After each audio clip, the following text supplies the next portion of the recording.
Bismillahirrahmanirrahim. Assalamualaikum warahmatullahi wabarakatuh. Alhamdulillah wassalatu wassalamu ala Rasulillah amma ba'du.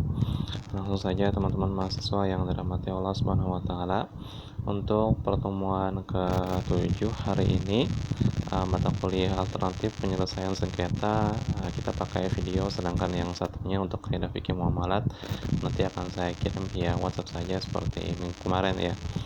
Ya, jadi ada separuh-separuh lah gitu ya.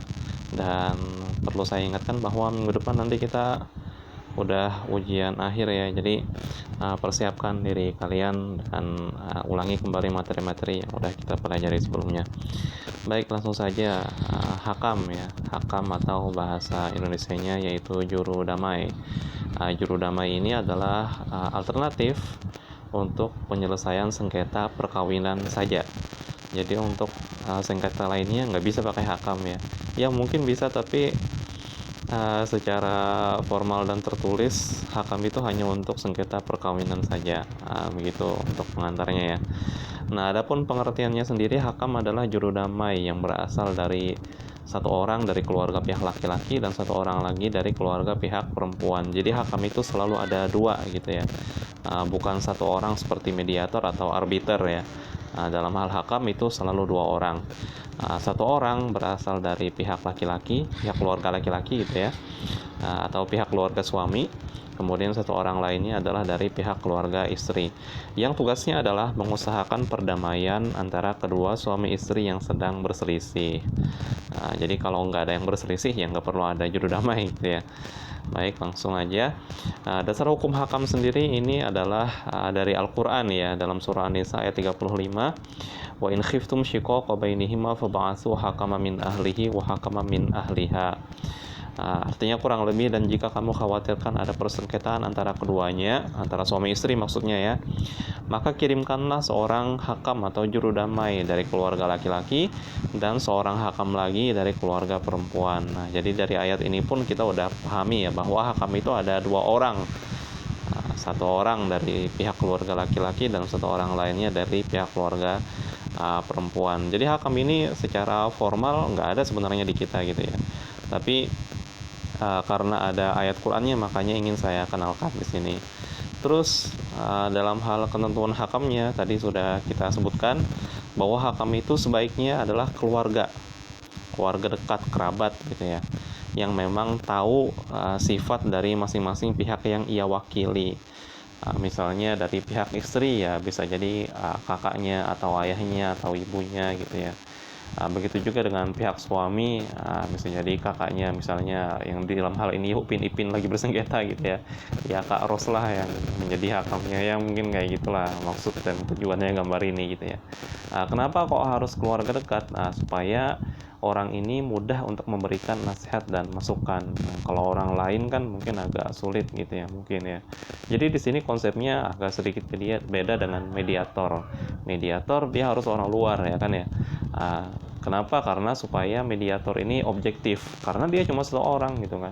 Nah, sedangkan hakam ini memang dari keluarga laki-laki dan dari keluarga perempuan, sehingga di sini tidak mencari objektivitasnya, enggak. Di sini yang dicari adalah kedekatan supaya bisa memberikan nasihat. Jadi dari tujuannya pun sudah berbeda gitu ya.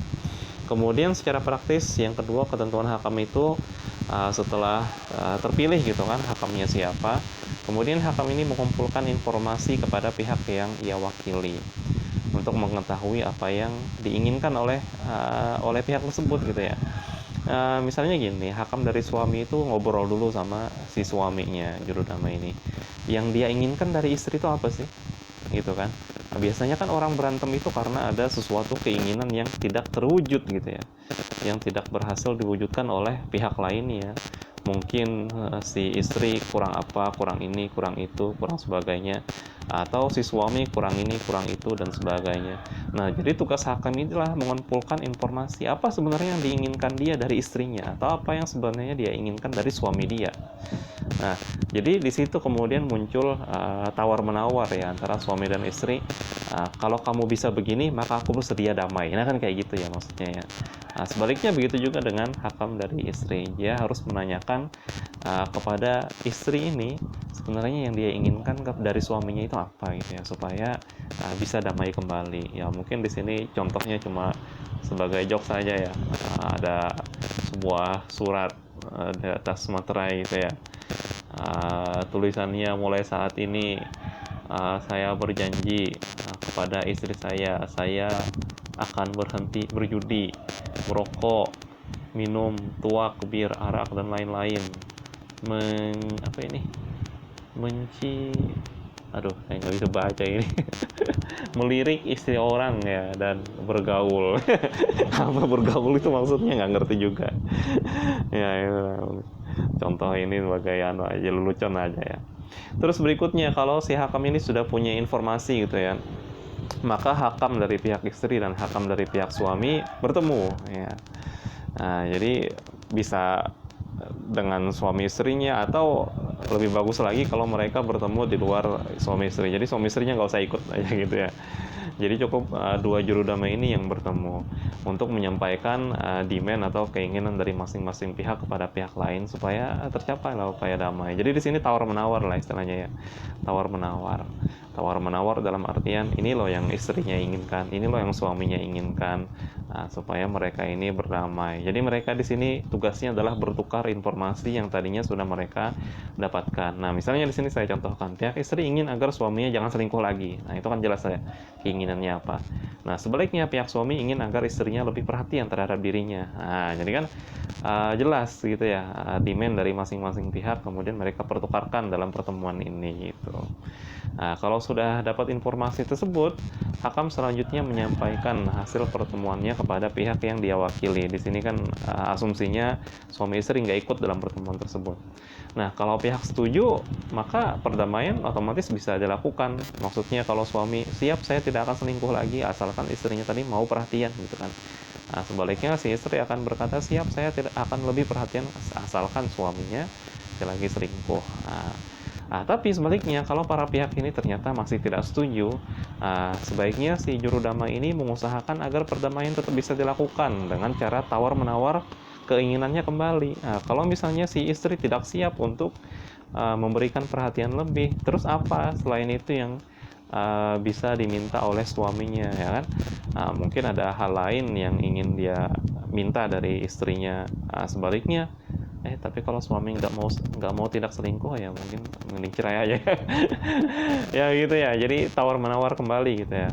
Tawar menawar kembali apa demand lainnya atau keinginan lainnya yang mungkin bisa dipenuhi oleh pihak lain. Dan kalau masih gagal lagi tawar menawar ini, setidaknya hakam bisa memberikan nasihat ya. Diberikanlah nasihat kepada masing-masing pihak yang ia wakili supaya ada yang mau mengalah. Nah, kan intinya kan dalam perdamaian itu kayak gitu ya. Kalau nggak ada yang mau mengalah ya sulit mau damai ya. Nah, kalau ada yang mau mengalah maka ya udah gitu kan, siaplah suaminya nggak mau selingkuh, nggak apa-apa perhatian sedikit, yang penting nggak selingkuh dulu gitu kan. Nanti ujung-ujungnya kalau kita udah nggak selingkuh maka lama-lama istrinya juga akan care kembali kepada dia. Mungkin kayak gitulah kira-kira ya. Jadi harus ada yang mengalah. Nah, sampai sini sebenarnya udah habis hakam itu. Kenapa saya bilang sudah habis? Karena kalau hakam itu sudah gagal mendamaikan, maka hakam ini tidak punya wewenang lagi atau tidak punya peran lagi dalam sengketa itu. Sengketanya cukup habis sampai dia memberikan nasihat tadi. Kenapa? Karena hakam nggak punya wewenang untuk memutus atau menceraikan para pihak. Maka kalau hakam ini sudah gagal gitu kan ya dalam hal sengketa ini, para pihak dapat menempuh upaya lain atau alternatif lainnya. Misal dia ke mediator. Mungkin mediator kan lebih objektif, sehingga lebih mudah memberikan solusi mungkin gitu kan ya. Kalau hakam karena dia subjektif, satu orang dari pihak suami, satu orang dari pihak istri, jadi kemungkinan berantem bisa jadi ada kan, bisa jadi gitu kan. Atau kalau mediasi juga nggak mau, maka mereka bisa aja langsung ke pengadilan untuk mengurus perceraiannya secara resmi, entah istrinya yang mengajukan gugatan atau suaminya yang mengajukan permohonan talak. Nah, di sini kita kasih perbedaan yang lebih spesifik gitu ya antara hakam dengan mediator.